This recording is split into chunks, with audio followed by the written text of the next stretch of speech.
অসমৰ 50,000 যুৱক যুৱতীক কৰ্মসংস্থাপন দিব জাপানে। মুখ্যমন্ত্ৰীৰ বৃহৎ ঘোষণা অসমৰ যুৱক যুৱতীলৈ। জাপান ছিংগাপুৰত কৰ্মসংস্থাপন দিব অসমৰ যুৱক যুৱতীক, লগতে লাভ কৰিব উচ্চ হাৰৰ দৰমহা। অসমৰ যুৱক যুৱতীক কৰ্মসংস্থাপন দিবলৈ আগ্ৰহী জাপান আৰু ছিংগাপুৰ। 50,000 যুৱক যুৱতীক কৰ্মসংস্থাপন দিব জাপানে। 9 মহীয়া এক বিশেষ প্ৰশিক্ষণ আগবঢ়াব জাপানে। প্ৰশিক্ষণৰ অন্তত জাপানত সংস্থাপন দিব চৰকাৰখনে। জাপানে অসমৰ পৰা যথেষ্ট মেন পাৱাৰ ল'ব খুজিছে। This is a very interesting development. তাৰ 2খন MOU হ'ব। ইয়াতে 20 জনতকৈ বেছি জাপানৰ প্ৰফেচাৰ আহিব। জাপানৰ লেংগুৱেজ টেষ্টিং চেণ্টাৰ অসমত হ'ব আৰু they are ready to take 50,000 Assamese youth আমি যদি দিব পাৰোঁ। তাৰমানে অসমত মই 1.5 লাখ চাকৰি যেনেকৈ দিব পাৰোঁ, কিন্তু কিমান আমাৰ খৰচ হয়, টকা হয়, দৰমহা পায় 35,000। চ' জাপানত 3 লাখ টকা দৰমহা হয়।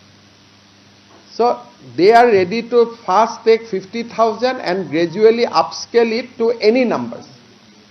ছিংগাপুৰে আৰু এখন MOU কৰিব খুজিছে, য'ত অসমৰ পৰা নাৰ্ছ ল'ব। আমি 17 গৰাকী ছোৱালীক পঠাইছিলোঁ। এইবাৰ মই ছিংগাপুৰত লগ পাই আহিলোঁ। দে আৰ ছ' হেপী। আৰু আপোনালোকে আচৰিত হ'ব, 17জনীৰ 5জনীয়ে গৰাকীয়ে আমাৰ মেডিকেল কলেজৰ চাকৰি ৰিজাইন দি গৈছে। আমাৰ মেডিকেল কলেজৰ যি পাৰ্মানেণ্ট চাকৰি, সেই পাৰ্মানেণ্ট চাকৰি ৰিজাইন দি ছিংগাপুৰত গৈছে। চ' ছিংগাপুৰ আৰু জাপানৰ লগত আমাৰ 2খন ডাঙৰ MOU চাইন হ'ব, যিটো অসমৰ কাৰণে যুৱকসকলৰ কাৰণে এটা পাথ ব্ৰেকিং ইনিচিয়েটিভ হ'ব। পিপুল আৰ কামিং। থাৰ্ড, এই গোটেইবিলাকৰ লগত জাপান আৰু অসমৰ ইউনিভাৰ্চিটিসমূহৰ ডুৱেল ডিগ্ৰী। এজন ল'ৰাই গুৱাহাটী ইউনিভাৰ্চিটিত পঢ়িলে, he will get degree from Gifu university Japan also'. Virtual class হ'ব। চ' মই জাষ্ট এক্সাম্পল দিছোঁ। চ' তাৰ ওপৰত এটা ডাঙৰ ডিছকাশ্যন হ'ব টু ক্ৰিয়েট এ একাডেমিক কলাবৰেশ্যন।